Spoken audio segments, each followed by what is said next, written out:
Hello friends, स्वागत है आप सबका हमारे नए यूट्यूब चैनल सक्सेस सीएससी और मैं हूं गौरव सिंह। आज का टॉपिक है इंडो पैसिफिक। जैसा कि आप सबको पता है कि आज के इंटरनेशनल अफेयर्स में इंडो पैसिफिक यानी कि इंडियन ओशन के आसपास की बात हो रही है। The talking are nearly just situated across Indian neighbours. तो हम जानते हैं पहले इंडो पैसिफिक आखिर में इतना इंपॉर्टेंस क्यों है।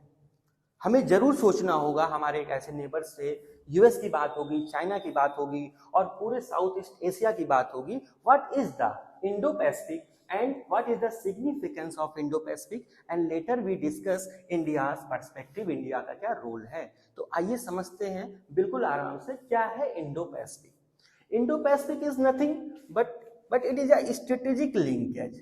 It is a strategic linkage between Indian Ocean and Pacific Ocean. The two big oceans are being connected strategically. These two big oceans are Indian Ocean and Pacific Ocean. So these two oceans are, why these two oceans are very important? Because the maximum trade, the maximum world trade and the maximum world trade, I think the 2/3 of the global economy and 60% of world population resides here. तो विश्व का 60% करीब आबादी और 2/3 जो व्यापार है वो इसी रूट से होता है। तो that's why we are talking Indo Pacific again. So this is actually Indian ocean and the Pacific ocean are strategically connected. तो स्ट्रेटेजिकली कनेक्टेड का क्या मतलब है? ये कोई ऐसा ओशन नहीं है, बस एक रास्ता बना दिया गया है व्यापार के लिए, तो हम इसको नया नाम देते हैं Indo Pacific. The US the centre of gravity of the power, पहले क्या था? वेस्ट में था। वेस्ट मतलब क्या होता है? यूएस की हेजमनी होती थी। सुपर पावर आज भी हम कहते हैं यूएस है, हेजमन है।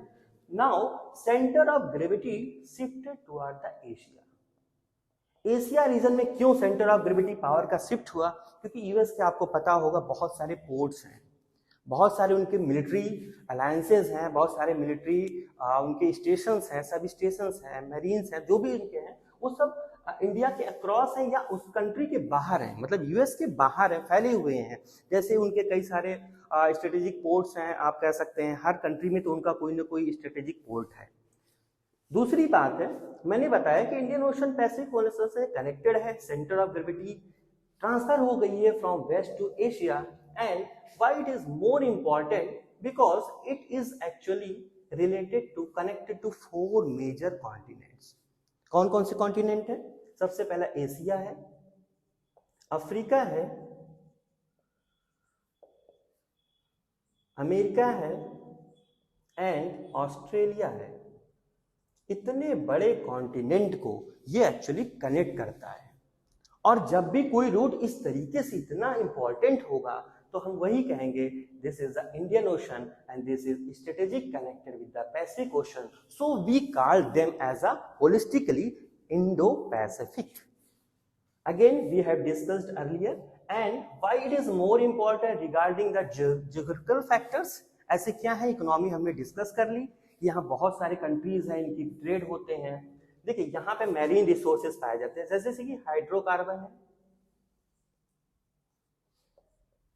हाइड्रोकार्बन है, मीथेन हाइड्रेट है,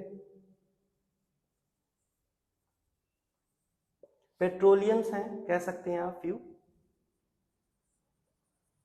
So this region is important due to marine resources. There are vital resources, those who are actually present here. And one of the major reason why it is strategically more important, because there is a one choke point. choke point क्या होता है? International affairs में ये बहुत सारी बातें हैं, हेजमन क्या होता है, चोक पॉइंट क्या होता है। देखिए चोक पॉइंट मतलब है कोई ऐसे दो रास्ते होंगे, ऐसे दो कंट्रीज हैं, सपोज कोई ऐसा रास्ता, सपोज इधर कंट्री बी है, कोई इधर कंट्री ए है, and there is only one way to go from here to here. और ये सकरा होगा, बहुत ज्यादा ब्रॉड नहीं होगा, और यही एक विकल्प होगा। Then in international affairs we can say it is a choke point. जैसे कि हमारे पास क्या चोक पॉइंट है? Strait of Malacca, strait of Malacca. ये जो हमारा रास्ता है, जो हमारे कंट्रोल में रहता है, क्योंकि उसके बगल कौन है? अंडमान है, निकोबार आइलैंड। उस पे हमारी प्रेजेंस है, तो हम डायरेक्टली इनडायरेक्टली इस रास्ते को कंट्रोल कर रहे होते हैं। तो इस रास्ते को जब हम कंट्रोल कर रहे होते हैं तो चूंकि इसलिए इंपॉर्टेंट हो जाता है क्योंकि साउथ ईस्ट एशिया का, चाहे इंडोनेशिया हो, चाइना हो, जापान हो, कंबोडिया हो, इनका जो मैक्सिमम ट्रेड है ना वो इसी रास्ते से होता है। So that's why strategically it is more important. तो चलिए, इतनी सारी बातें हो गई, आपको समझ आ गया होगा क्या है, सेंटर ऑफ ग्रेविटी शिफ्ट हो गई है पावर की, ट्रेड इंपॉर्टेंट है क्योंकि बहुत सारे कॉन्टिनेंट को ये कनेक्ट करता है, और वर्ल्ड की 60% की आबादी और 2/3 से अधिक इकोनॉमी यहाँ पे ट्रेड और इन्वेस्टमेंट करती है। मैरीन रिसोर्सेज बहुत सारे हैं, मैंने आपको बताए। चोक पॉइंट है हमारे पास बहुत स्ट्रेटेजिकल इंपॉर्टेंट एक रूट है जिसपे हमारी प्रेजेंस है। हमारी प्रेजेंस कहाँ है? इसके आसपास में अंडमान एंड निकोबार आइलैंड पे। अब हम बात करते हैं इंडिया का क्या पर्सपेक्टिव है, इंडिया किस तरह से एक लीड कर सकता है, लीडर वहां पे बन सकता है, उस एरिया में peace, security, rule of law provide करा सकता है। तो देखिएगा, अब इंडिया की क्यों बात कर रहे हैं, पूरे एशिया रीजन में देखिए इंडिया इज अ कंट्री है, एशिया रीजन की मैं बात करूं जो फुल्ली डेमोक्रेटिक है, और इंडिया कहते हैं कि India is the largest democracy and USA is the oldest democracy. तो दोनों ही कंट्रीज डेमोक्रेटिक इन नेचर है। किसी भी लोकतंत्र में रूल ऑफ लॉ होता है, सॉवरेनिटी होती है, और यहाँ पे राइट्स होते हैं लोगों के। तो इसलिए जो हमारे वेस्ट कंट्रीज हैं, यूएस है, यूरोप है, उन सब की निगाह किस पे? इंडिया पे है। इंडिया को बताना चाहते हैं, that's why US termed the whole region as a Indo Pacific. Indo signifies itself as a name of India in itself. Indo कहने से इंडिया का जो एनरिचमेंट है, इंडिया की जो अपनी पावर है वो बढ़ती है। इंडो नाम मतलब ही इंडिया ओशन से आया है। तो चलिए बात करते हैं इंडिया का क्या पर्सपेक्टिव है। पहला, इंडिया सिक्योरिटी प्रोवाइडर हो सकता है, क्योंकि उस रीजन में देखिए जापान है, उनका भी रूट होता है, ट्रेड होता है, उधर इन्वेस्टमेंट है। साउथ ईस्ट एशियन जो भी नेशंस हैं, म्यांमार हो गया, कंबोडिया हो गया, लाओस, वियतनाम एक्सेट्रा, जो भी साउथ ईस्ट एशियन नेशंस हैं, उनका व्यापार इसी रास्ते से होता है, उसी सी से, इंडो पैसिफिक ओशन से होता है। तो इंडिया क्या करेगा? इंडिया उनको सिक्योरिटी प्रोवाइड करेगा। अब आप कहेंगे सिक्योरिटी कैसे प्रोवाइड कर सकता है इंडिया? करेगा, बिकॉज इंडिया का जो इंडिया है उसके अपने आइलैंड्स हैं, उसके आसपास उसके आइलैंड है, जैसे कि अंडमान निकोबार है, लक्षद्वीप है, और मैंने आपको बताया अंडमान निकोबार के पास स्ट्रेट ऑफ मलक्का है जिसपे इंडिया का पूरा कंट्रोल है। तो इसलिए ये सारे देश चाहते हैं कि इंडिया लीड रोल करे, वहां पे इंडिया जो है ट्रांसपेरेंसी मेंटेन करे। दूसरी चीज, हमारे कुछ स्पेशल पार्टनर्स हैं, जैसे कि यूएसए है, जापान है, ऑस्ट्रेलिया है, एक्सेट्रा। इनका मैक्सिमम ट्रेड जो है ना इसी रूट से होता है। तो हम तो इनके साथ क्वाड में भी है ना भाई, क्वाड्रिलेटरल जो हम डायलॉग करते हैं, एक्सरसाइज करते हैं, हम इन्हीं के साथ हैं। तो हम अपने पार्टनर्स को, जो हमारे कुछ स्पेशल पार्टनर हैं, इनकी सुरक्षा भी और इनके साथ ये अच्छा व्यापार करें, ये बाहर से एफडीआई लाएं, फॉरेन डायरेक्ट इन्वेस्टमेंट लाएं, इसी रूट के थ्रू होगा। तो हमारी कहीं ना कहीं इंडिया का रोल बढ़ जाता है। और सबसे बड़ी बात है, जो इंडो पैसिफिक है इसका एक्सटेंशन है, ये सिर्फ उस ओशन तक नहीं सीमित है। जैसे कि मैंने पहले ही बताया था, इंडियन ओशन को पैसिफिक ओशन से डायरेक्टली कनेक्ट करता है। तो इंडियन ओशन और पैसिफिक ओशन से कनेक्ट करेगा तो डायरेक्टली ये 4 कॉन्टिनेंट मैंने आपको बताया, एशिया से अफ्रीका जाएगा, ये जो 2 बड़े कॉन्टिनेंट हैं इनको भी आपस में कनेक्ट करता है। मैंने पहले ही बता रखा है कि 4 बड़े कॉन्टिनेंट को कनेक्ट करता है, स्ट्रेटेजिकली ये कनेक्टेड हैं। तो अगर यहाँ पे एक्सटेंशन होगा, हमारा जो व्यापार है, क्योंकि एशिया के पास देखिए एशिया अफ्रीका ग्रोथ कॉरिडोर भी बन रहा है जापान के सपोर्ट से, जापान के कंट्रीब्यूशन से। तो हम चाहते हैं, हमारे पास क्या है, जब हम एक्सटेंड करेंगे अपनी फुटप्रिंट को, अपनी ग्लोबल कवरेज को, तो हमें अफ्रीका से होते हुए फिर आगे अमेरिका जाना होगा, ऐसे डायरेक्टली हम नहीं जा सकते। Then freedom of navigation, India का रोल क्यों बढ़ जाता है? मैंने पहले बताया कि जब India as a democratic country है, तो जैसे रूल ऑफ लॉ किसी कंट्री के लैंड पे होता है ना, वैसे ओशन में भी होता है फ्रीडम ऑफ नेविगेशन, सबको आने जाने की पूरी आजादी हो, किसी की हेजमनी ना हो, किसी का अपना वो ना हो, कंट्रोल ना हो कि नहीं भाई हम नहीं जाने देंगे आपको, ऐसी कुछ बातें ना हो, जैसा कि चाइना का इंटरफेरेंस होता है लगातार। दूसरा सबसे बड़ा क्या है, रूल ऑफ लॉ हो, नियमों की अनदेखी ना हो, रूल ऑफ लॉ हो, फ्रीडम ऑफ नेविगेशन हो, ट्रांसपेरेंसी हो,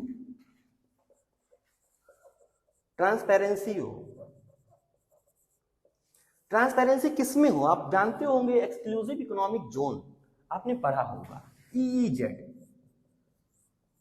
तो जो ये इंटरनेशनल बाउंड्री लाइंस होती हैं, कोई भी कंट्री अपनी कोस्ट लाइन से कितना दूर तक उसमें व्यापार कर सकता है, उसमें रिसोर्सेज को एक्सट्रैक्ट कर सकता है, उसमें पूरी ट्रांसपेरेंसी होनी चाहिए।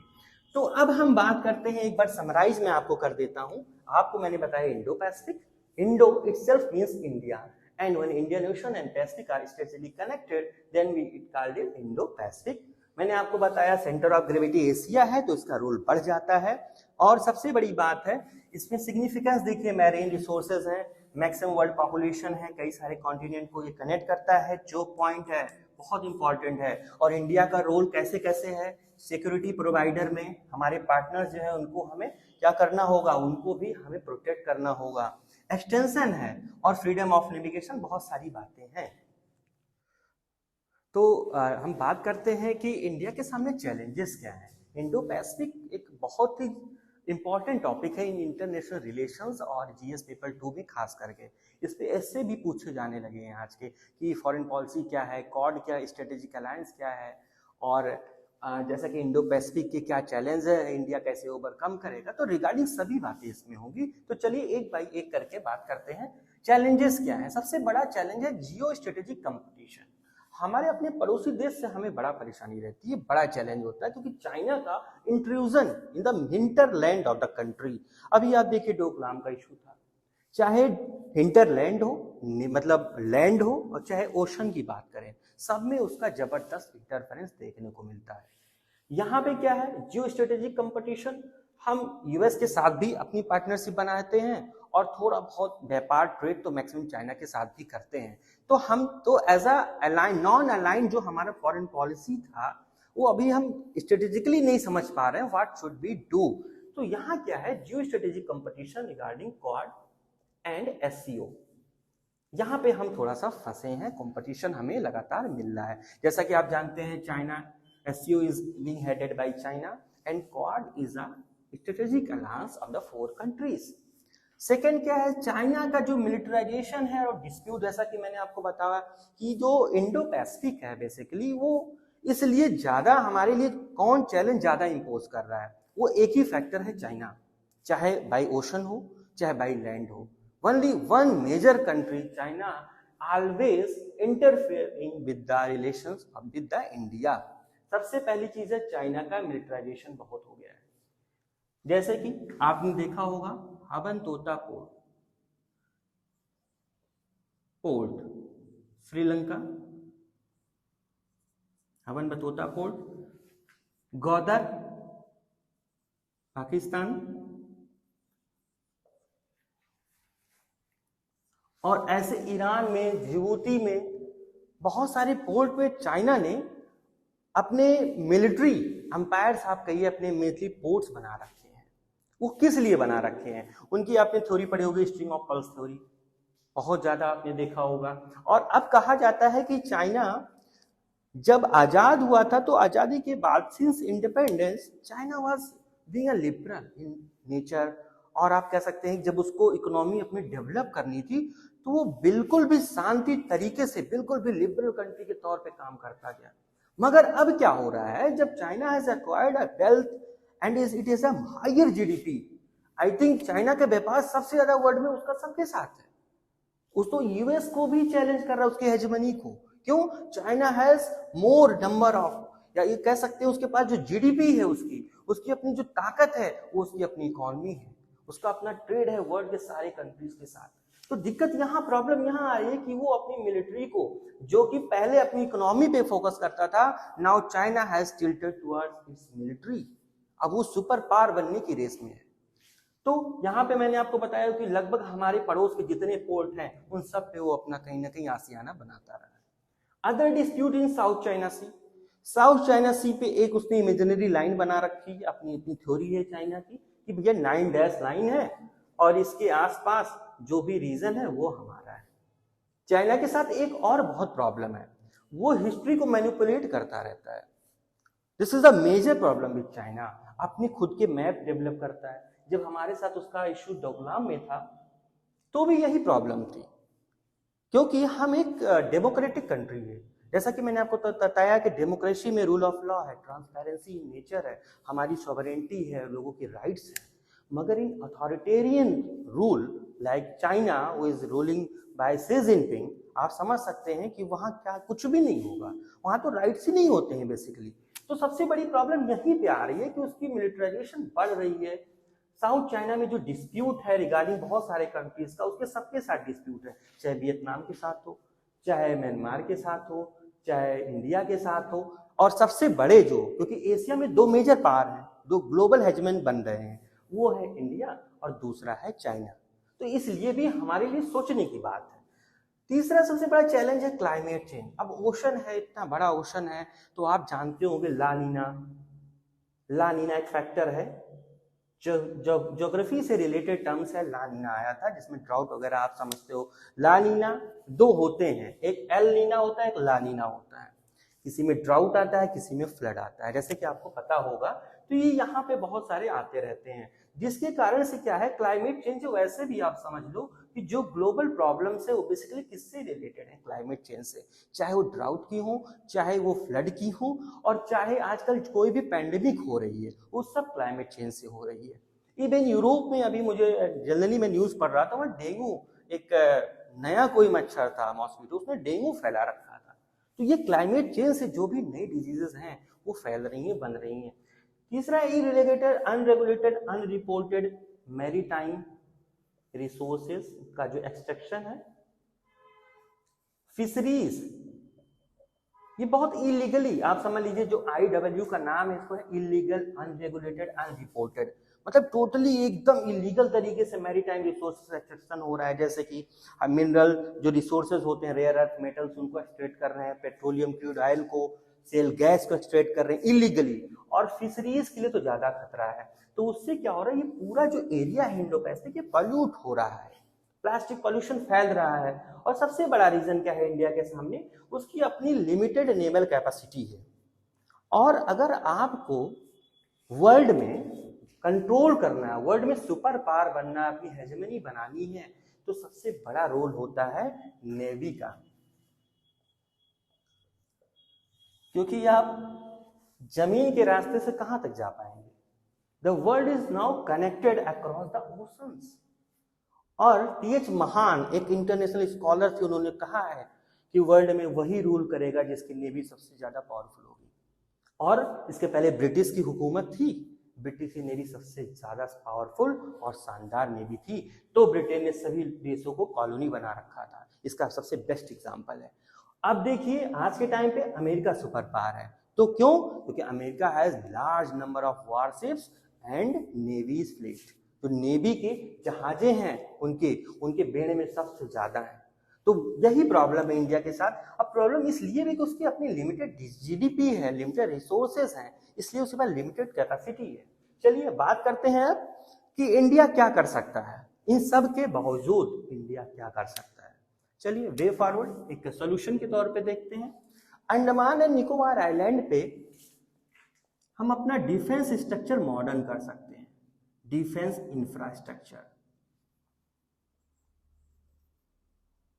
मॉडर्न कर सकते हैं, नेटवर्क के साधन बना सकते हैं, टेलीकम्युनिकेशन के रिसोर्सेज बढ़ा सकते हैं, वारशिप्स ला सकते हैं वहां पे, तो उसको स्ट्रेटेजिक लोकेशन के तौर पे इंडिया इस्तेमाल कर सकता है। दूसरा, मैरीटाइम अलायंसेस हम करते ही रहे और भी हमें करना चाहिए, जैसे कि यूएस के साथ रेगुलर एक्सरसाइज होनी चाहिए, जापान के साथ हो, ऑस्ट्रेलिया के साथ हो, और बहुत सारी कंट्रीज को हमें और ऐड ऑन करते रहना चाहिए। Cooperate with Japan and US, क्योंकि यूएस की टेक्नोलॉजी होगा और जापान का फाइनेंस होगा, तो हमारा जो इक्विपमेंट है, जो हमारा डिफेंस है ना, वो मॉडर्नाइज होगा, डिफेंस मॉडर्नाइज होगा।